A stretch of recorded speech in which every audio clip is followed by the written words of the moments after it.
But hello and welcome back to my channel. If you do not know, my name's Ollie and today's video is one of my most requested videos. I'm going to sit here and advise on some dilemmas you've got going on which you sent me via an Instagram story. So it's as simple as that, so let's jump straight into a video. Before we begin, disclaimer, I am no professional, I am not qualified, I don't even understand why you'd ask me for advice. What do I know? But I'm going to give it my best shot and you guys enjoy it. So, with a disclaimer said, I'm going to sip my tea and find some to start with. Okay, number one which is a good one which I've dealt with. Working out what you want to do for a career. This is hard because I feel like in school, you are like asked and forced to know what you want to do by the age of like 12. Realistically, who knows what they want to do? Most people up to like, even my parents' age, don't know what they want to do. They just fall into a job and do it. When someone tries to force you into a career, be like, whoa,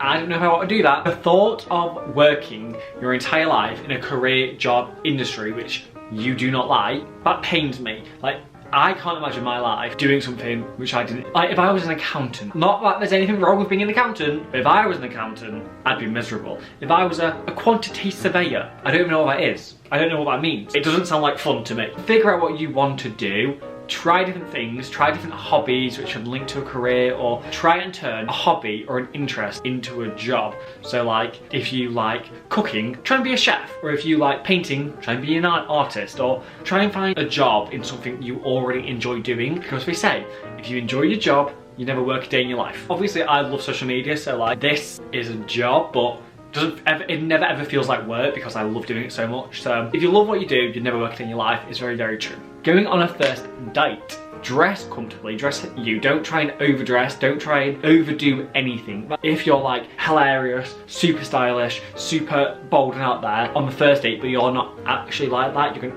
you're gonna come across not who you are. And on a first date, you'd want to come across who you are. Like, if it goes well in like 10 dates time, you can't keep up a facade basically. So on the first date, relax. It's not that deep. It's just meeting a friend. It doesn't have to go anywhere. There's no pressure. With your mind open, don't overthink it. Don't worry about it. Don't change who you are. Just go, have fun, and just get on with it. Actually, another advice for a first date, make sure your family, friends, whoever know where you are or get dropped off by your friends or family, and ask them to stay hanging around the area for like a little while until you text them telling them, okay, it's safe. That's my advice. This next one, removing a toxic friend, cutting a toxic human out of your life. For this one, I personally think it's as simple as a block button, because I think if someone's done something wrong in your life, they know what they've done. Like, they will know what they've done. And if they don't know, they are ridiculous, because if someone has done something in your life which is toxic, negative, impacting you in a bad way, you can remove them. You can simply cut them out, block, don't text them again, don't call them, just get rid of them.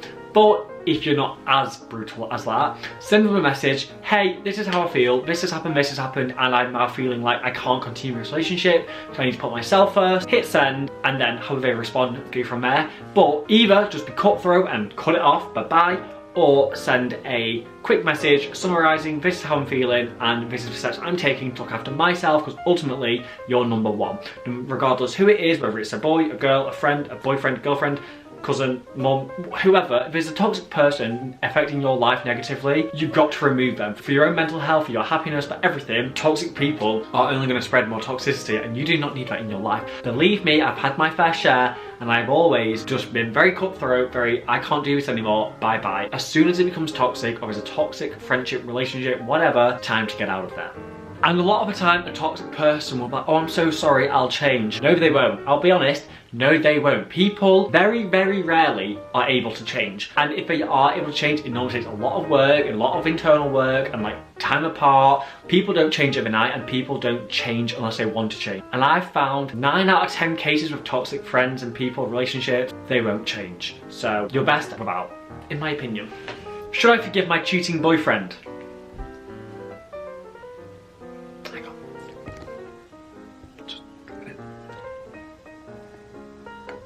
No. Only joking.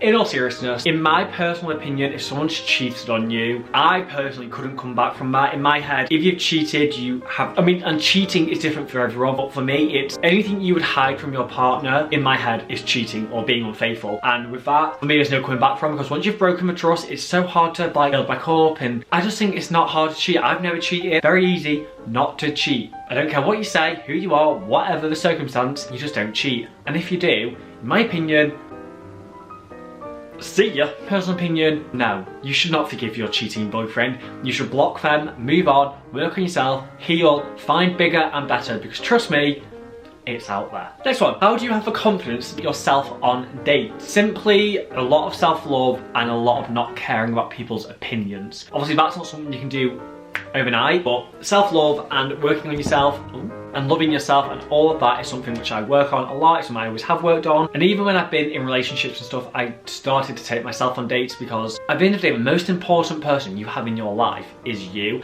You're really the person who's there for you 24/7. So why shouldn't you treat yourself? And why shouldn't you love yourself and give you the love that you'd want someone to give you? That's how I see it as. So I think you have to get to that point of self-love where you want to treat yourself and take yourself out and all of that. And you have to enjoy your own company, which I think is so important. If you're ever alone, lonely, single, moved somewhere where you don't know anyone, all you've got is you, and if you don't like you, it's gonna be a very lonely place. So for me, I kind of made it a mission of mine to love myself, treat myself, and take myself to do things I enjoy, because I've been in situations where people around me or people I'm involved in don't want to do the things that I want to do, and so I had no choice but to do them myself. So if it was a film at the cinema, I would have to go and watch it myself because people wouldn't go with me. I just taught myself, you just do it. You just do. One day you're just like, you know what, I'm gonna go and do it. And the first time you do it, you realise no one's looking at you, no one's judging, no one's caring, and you realise it's not that deep, it's not that big of a deal. We're on a floating rock. If I wanna go for some pasta and then watch a movie by myself, I will. And what is so wrong with that?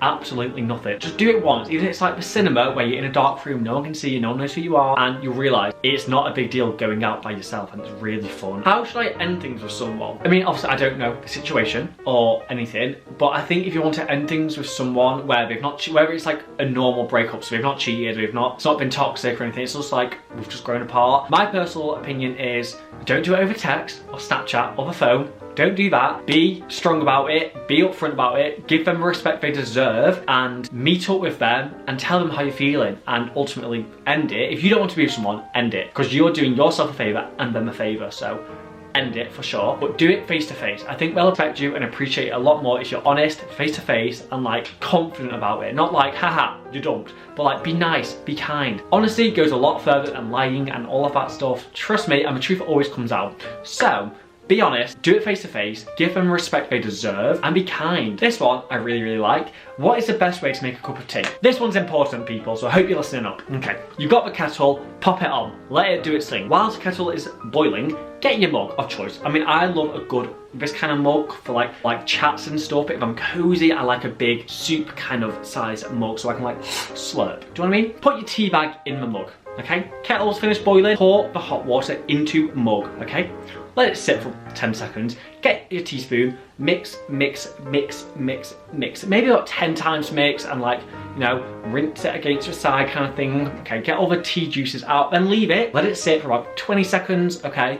Then come in, get your lid, take the cap off the lid, put the tea bag on the teaspoon and get the lid, and just squeeze the lid against the teaspoon so all the tea drops into the mug. Okay, so it's super strong. Then give it another mix. Dispose of the tea bag, okay? Recycle the tea bag, whatever you want with it, get rid of it. Then add your milk of choice. Mine is always oat milk, so I always go glug glug. That's enough for me. I like quite a strong tea, so not too much milk. Then if you want sugar, which I always have one, you get your scoop of sugar and then stir it in. And that is done, but make sure you properly stir it in. Don't let it just sit at the bottom and then you get this like weird sugar rush at the end of it. That's gross.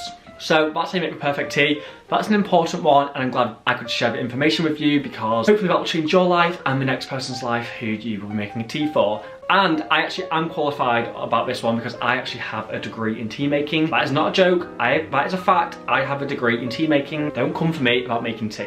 I'll tell you that for nothing. Final question I'm going to answer, the final advice I'm going to give is how do I find myself?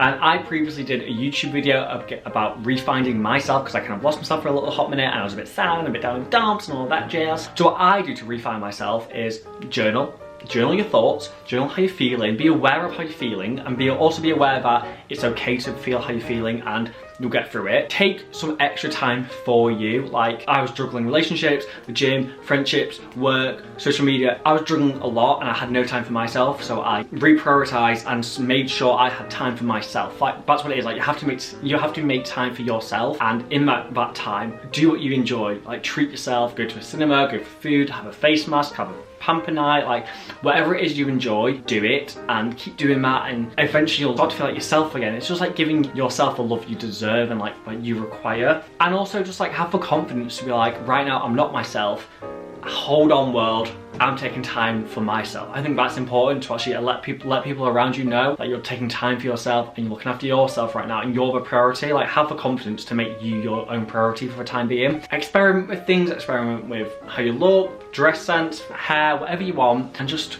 refine you. There's no set you, there's no concrete you. You can define you and create who you want to be, so have fun with it. Like, don't be like, oh no, I have to be a grade A student with clean cut bob and clear skin, I don't know. But like, just have fun, experiment, and find who you are again. And you will do it. Trust me, if I can do it, you can definitely do it. That is the final one I'm going to answer. Thank you very much to everyone who sent in your advice, queries, what are they called? I never know what they're called, but thank you for sending them in. You know what they are.